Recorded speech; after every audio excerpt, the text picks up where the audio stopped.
పాకిస్తాన్ బుద్ధి మారలేదు. మళ్ళీ పాకిస్తాన్ ఆర్మీ చీఫ్ అసీం మునీర్ మళ్ళీ భారత్పై మరుగుతున్నాడు. పిచ్చి ప్రేలాపలతో రెచ్చిపోతున్నాడు మునీర్. మరోసారి మునీర్ నోట న్యూక్లియర్ వార్ మాట వినిపిస్తోంది. దాడులు జరిగితే పాకిస్తాన్ అంచనాలకు మించి స్పందిస్తుందంటూ మునీర్ వాగుతున్నాడు. భారీగా సైనిక ఆర్థిక నష్టం తప్పదంటూ మునీర్ వ్యాఖ్యానించాడు. అణు వాతావరణంలో యుద్ధానికి చోటు లేదంటూ మేకపోతు గాంభీర్యాన్ని ప్రదర్శిస్తున్నాడు. పాకిస్తాన్తో వివాదాలను చర్చల ద్వారానే పరిష్కరించుకోవాలంటూ భారత్కు ఉచిత సలహాలు ఇస్తున్నాడు. తాలిబాన్లని తట్టుకోలేక చేతులు తీసిన పాకిస్తాన్ అణ్వస్త్రాల పేరుతో భారత్ను మాత్రం బ్లాక్మెయిల్ చేస్తుంది, రెచ్చగొట్టే ప్రయత్నం చేస్తుంది. ఆపరేషన్ సింధూర్తో బుద్ధి చెప్పినా ఇంకా బలుపు తగ్గలేదనే విషయం అర్థమవుతుంది. మొత్తం మీద పాకిస్తాన్ మరొకసారి తన బుద్ధిని బయటపెట్టుకుంది. పాకిస్తాన్ సైన్యాధ్యక్షుడు అసీం మునీర్ మరొకసారి భారత్పై పిచ్చి కూతలు కూశాడు. పహల్గామ్ దాడి తర్వాత పాక్ సైన్యాన్ని చిత్తు చేసినప్పటికీ ఇంకా ప్రగల్భాలు పలుకుతూనే ఉన్నారు. మరోసారి భారత్ను బెదిరించే ప్రయత్నం చేశాడు. ఓవైపు ఆఫ్ఘనిస్తాన్ తాలిబాన్లు పాకిస్తాన్ సైన్యాన్ని ప్యాంట్లు విప్పించి పరిగెత్తిస్తున్నా కూడా తమది గ్రేట్ ఆర్మీ అంటూ పాకిస్తాన్ ప్రజల్ని నమ్మించే ప్రయత్నం చేస్తున్నాడు. అంతేకాదు ఇంకా తమ వద్ద అణ్వాయుధాలు ఉన్నాయంటూ బెదిరించే ప్రయత్నం చేస్తున్నాడు. మొదటి నుంచి కూడా మనకు తెలిసిందే పాకిస్తాన్ ఇదే వైఖరితో ఉంది. అవకాశం దొరికినప్పుడల్లా భారత్ను ఈ అణుబాంబు బూచి చూపిస్తూ బ్లాక్మెయిల్ చేసే ప్రయత్నం చేస్తోంది. తాజాగా కూడా మరొకసారి అలాంటి వాదనే వినిపించాడు ఈ Asim Munir.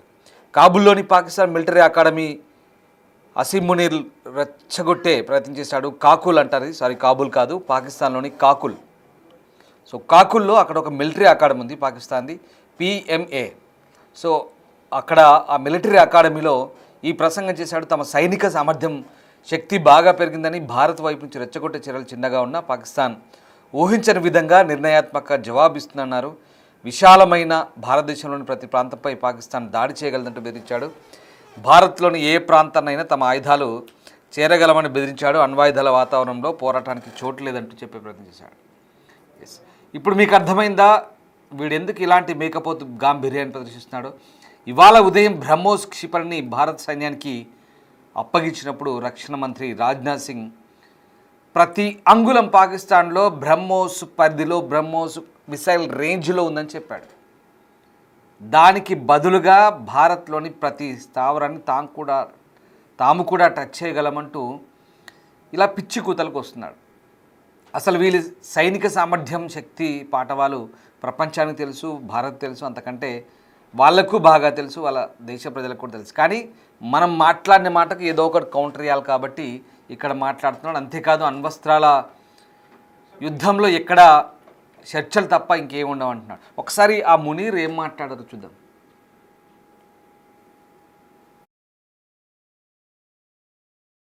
Fresh wave of hostilities be triggered, Pakistan would respond much beyond the expectations of the initiators.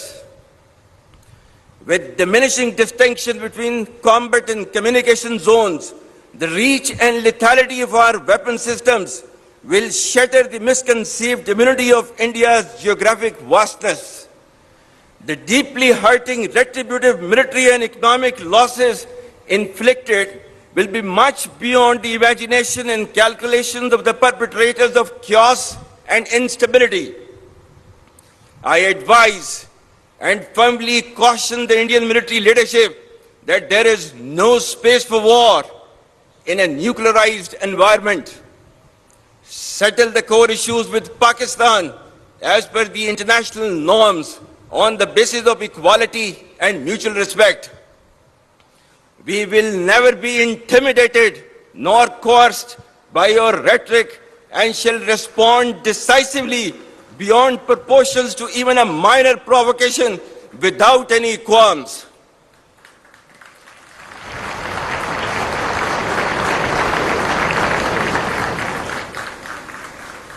The onus of ensuing escalation, one that may ultimately bear catastrophic consequences for the entire region and beyond, will squarely lie with India. Should a fresh wave... right, విన్నర్గా ఈ అసీం మునీర్ మాటలు. ఒకప్పుడు ఇలాగే పాకిస్తాన్కు కాశ్మీర్ జీవనాడి అంటూ రెచ్చగొట్టే ప్రయత్నం చేశాడు. అప్పుడు TRF ఏదైతే ఉందో ఇది లష్కరే తైబా ఫ్రాక్సీ సంస్థ. అది అక్కడ పహల్గామ్లో అమాయకుల ఊచకోత కోసింది, 26 మందిని పొట్టపెట్టుకుంది. అప్పుడు ఈ అసీం మునీర్ అనే దుర్మార్గుడే చేసిన రెచ్చగొట్టే ప్రసంగం. మళ్ళీ ఇప్పుడు ఏమంటాడు, అణ్వాయుధాల ప్రపంచంలో అసలు యుద్ధాలకే అంటూనే మళ్ళీ విషయం కక్కుతాడు భారత్పై. భారత్ని ఎక్కడైనా ఎప్పుడైనా భౌగోళికంగా దెబ్బతీయగలం, భారత్కు గట్టి సమాధానం చెప్తాం, అన్ని రకాలుగా ఆర్థికంగా అలాగే ప్రాణ నష్టం కూడా జరుగుతుందంటూ వీడి మేకపోతు గాంభీర్యం, వీడి మాటలు వింటుంటే ఒకసారిగా దయ్యాలు వేదాలు వలించినట్టుగా అనిపిస్తోంది. ఓవైపు తీవ్రవాదాన్ని ఎగదోస్తూ మరోవైపు భారత్పైకి నీతిమాలిన మాటలు, నీతిమాలిన ప్రకటనలతో ఇలాంటి రెచ్చగొట్టే ప్రసంగాలు చేస్తూ ఉంటాడు. మీకు తెలిసిందే ఆపరేషన్ సింధూర్ గురించి ప్రత్యేకంగా చెప్పాల్సిందేం లేదు. మనము ఆపరేషన్ సింధూర్తో ఏ రకంగా పాకిస్తాన్కు బుద్ధి చెప్పామో, ప్రతి స్థావరాన్ని కూడా విధ్వంసం చేశాం. పాకిస్తాన్లో ప్రతి వైమానిక స్థావరాన్ని విధ్వంసం చేశాం. కానీ పాకిస్తాన్ కొన్ని అంశాలను బయట పెట్టుకోలేదు, ఎందుకంటే వాళ్ళ పరుగు పోతుంది కాబట్టి. ప్రతిదీ కూడా మనం ఆధారాలతో సహా బయట పెట్టాం. పాకిస్తాన్ను చావు దెబ్బతీసాం, కోలుకోలేని దెబ్బతీసాం, ఇది వాస్తవం. దాదాపు 9 ఎయిర్ బేసులు, ముఖ్యమైన ఎయిర్ బేసులు 9. ఇంకేం మిగులుతుంది యుద్ధంలో? ఎయిర్ బేసులనే పూర్తిగా విధ్వంసం చేసిన తర్వాత వాళ్ళకి మిగలడానికి ఏం లేదు. అప్పటికీ చేతులు ఎత్తేసారు. అమెరికా దగ్గర పోయి కాళ్ళబేరానికి పోయి ఇండియాతో మేము 5 రోజులు కాలేదంతే, ఇండియాతో మేము కాంప్రమైజ్ అవుతామంటూ వెళ్ళి ఈ శాంతి ఒప్పందానికి సీజ్ ఫైర్కి వచ్చారు. అయినప్పటికీ కూడా మళ్ళీ యథావిధిగా మళ్ళీ డ్రోన్ల దాడులు మాత్రం చేశారు. ఇది పరిస్థితి. అయినప్పటికీ కూడా ఇప్పుడు మళ్ళీ అణ్వస్త్రాల పేరుతో అవకాశం దొరికినప్పుడల్లా రెచ్చగొట్టే ప్రయత్నం చేస్తున్నారు. ఇది పాకిస్తాన్కు ఉన్నటువంటి అవలక్షణం. అప్పుడేమో తోక ముడిచారు, మళ్ళీ ఇప్పుడేమో పాకిస్తాన్ ఆఫ్ఘనిస్తాన్ చేతిలో మట్టి కరుస్తున్నా కూడా ఎక్కడా బుద్ధి రావట్లేదు అనేది వాస్తవానికి ఇక్కడ ఆఫ్ఘనిస్తాన్ దళాలు భీకర దాడులు చేసి మొన్నటిదాకా పాకిస్తానీలను ముచ్చెమటలు పట్టించాయి. కానీ వీళ్ళు ఎయిర్ స్ట్రైక్ చేసి ఆఫ్ఘనిస్తాన్ని అమాయక పౌరులను పొట్టన పెట్టుకుంటున్నారు. ఆఫ్ఘనిస్తాన్ దగ్గర అంత బలం లేదు కాబట్టి దొంగ దెబ్బతీస్తున్నారు. విమానాల ద్వారా బాంబులు విసిరి దొంగ దెబ్బతీస్తున్నారు. ఇది పరిస్థితి. అయితే ప్రస్తుతానికి భారత్ పాకిస్తాన్ల మధ్య ప్రతిసారి ఏదో ఒక రెచ్చగొట్టే వ్యాఖ్యలు, ఊహకందని విధంగా జవాబులు ఇస్తామంటూ, భౌగోళికంగా దెబ్బతీస్తామంటూ ఒక రకంగా ఛాలెంజ్ చేసే ప్రయత్నం చేస్తున్నారు. పాకిస్తాన్కు చైనా, అమెరికా అన్నదండలు ఉన్నాయంటూ వాళ్ళు విర్రవీగుతూ రెచ్చిపోతున్న పరిస్థితి. ఈ రకంగా ఒక్కోసారి ఒక్కో రకమైన వ్యాఖ్యలు. అంటే వీళ్ళకు బహిరంగంగా మేము మద్దతు ఇస్తామని చెప్పారు, కానీ వాళ్ళ బూట్లు నాకుతూ వాళ్ళ బూట్లు పాలిష్ చేస్తూ వీళ్ళు అక్కడ ఊడిగం చేస్తుంటారు అక్కడ వెళ్ళినప్పుడల్లా. అది వీళ్ళకున్నటువంటి దౌర్భాగ్యం, అది వీళ్ళకున్నటువంటి వీళ్ళకున్నటువంటి ఒక స్టేజ్ అది, అంతే. సో అక్కడ న్యూక్లియర్ వాతావరణంలో యుద్ధానికి చోట్లేదంటూ మళ్ళీ వీడు నొక్కి వక్కానిస్తుంటాడు, నీతి మాటలు మాట్లాడతాడు. అలాంటిది మొన్నటి యుద్ధంలో మేమే గెలిచామంటూ చెప్పుకొస్తాడు.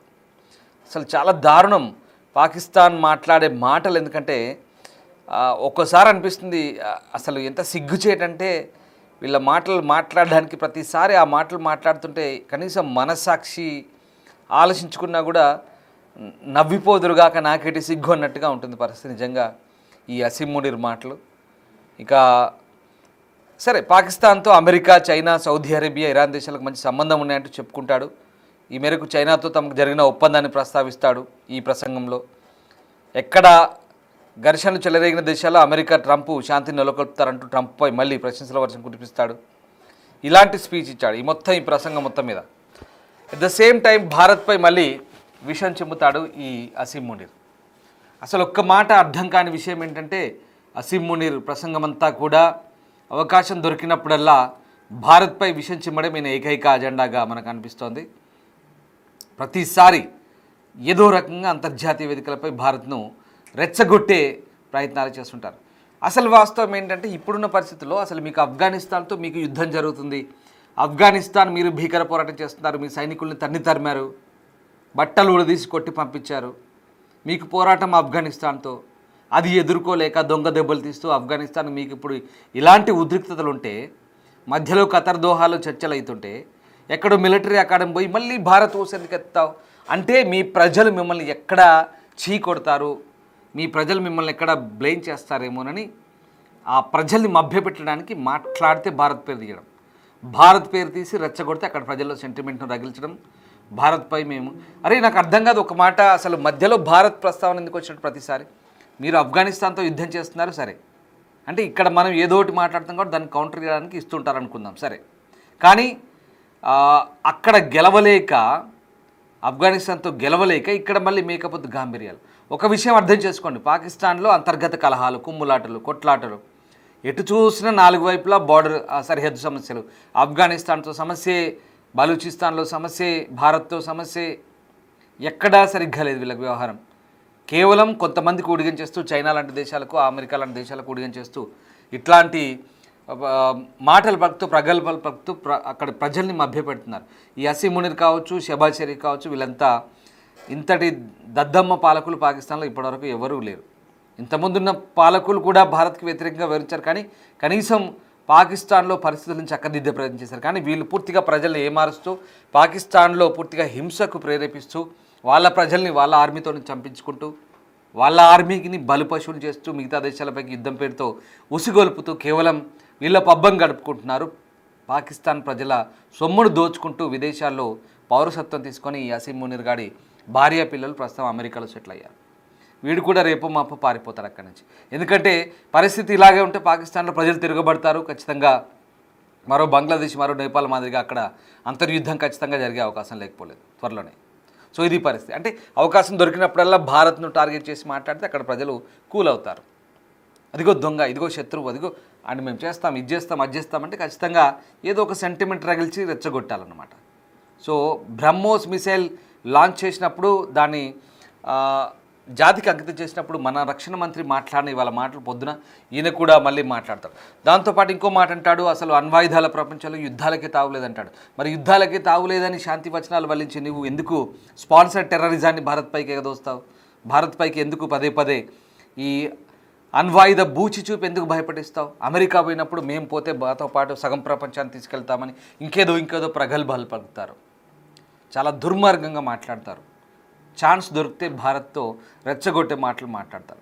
ఈ మాటలు ఎక్కడ ఎవరు పెద్దగా లెక్క చేయరు, ఖాతరు చేయరు. అంతేకాదు ఈసారి మాటలతో కాదు చేతలతో చూపిస్తామని భారత్ చెప్తోంది, అది చేయబోతుంది. సో మొత్తం మీద ఆపరేషన్ సింధూర్తో బుద్ధి చెప్పినా అయినా మేమే గెలిచాం, ఆ యుద్ధంలో మేమే గెలిచాం అంటూ గొప్పలు చెప్పుకుంటాడు. అంతేకాదు పనిలో పనిగా అక్కడి మిలిటరీ అకాడమీలో ప్రసంగం చేస్తుంటే ఎవడైనా వాళ్ళ దేశం గురించి, దేశ సైన్యం గురించి, లేదా వాళ్ళ పరాక్రమం గురించి, వాళ్ళ ఇంకెవరైనా పూర్వీకులు పాత వాళ్ళు ఉంటే పొగడాలి.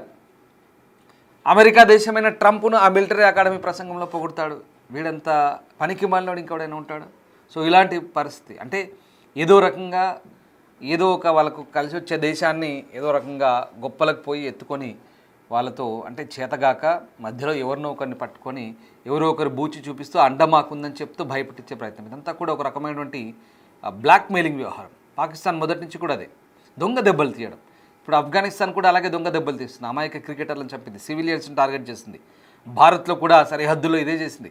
కాల్పుల విరమణ ఒప్పందకు వైపు ఒప్పుకుంటేనే మరోవైపు మిసైళ్లతో, డ్రోన్లతో దాడులు చేసింది. ఇండియాపై ఎలా చేసింది, ఇప్పుడు ఆఫ్ఘనిస్తాన్పై అలాగే చేసింది. కానీ భవిష్యత్తులో ఖచ్చితంగా గట్టి పర్యవసానాలు ఎదుర్కొనే పరిస్థితి. భారత్తో పెట్టుకుంటే ఎలా ఉంటుందో చెప్పకనే చెప్తున్నారు. ఆ మాటలకు చచ్చి ఊరుకుంటున్నారు. ఏదో ఒకటి మాటలు కాబట్టి మేకపోతు గాంభీర్యాన్ని ప్రదర్శిస్తున్నారు. అసీం మునీర్ ఏం మాట్లాడారో మళ్ళీ ఒకసారి చూద్దాం. Fresh wave of hostilities be triggered, Pakistan would respond much beyond the expectations of the initiators. With diminishing distinction between combat and communication zones, the reach and lethality of our weapon systems will shatter the misconceived immunity of India's geographic vastness. The deeply hurting retributive military and economic losses inflicted will be much beyond the imagination and calculations of the perpetrators of chaos and instability. I advise and firmly caution the Indian military leadership that there is no space for war in a nuclearized environment. Settle the core issues with Pakistan as per the international norms on the basis of equality and mutual respect. We will never be intimidated nor coerced by your rhetoric and shall respond decisively beyond proportions to even a minor provocation without any qualms.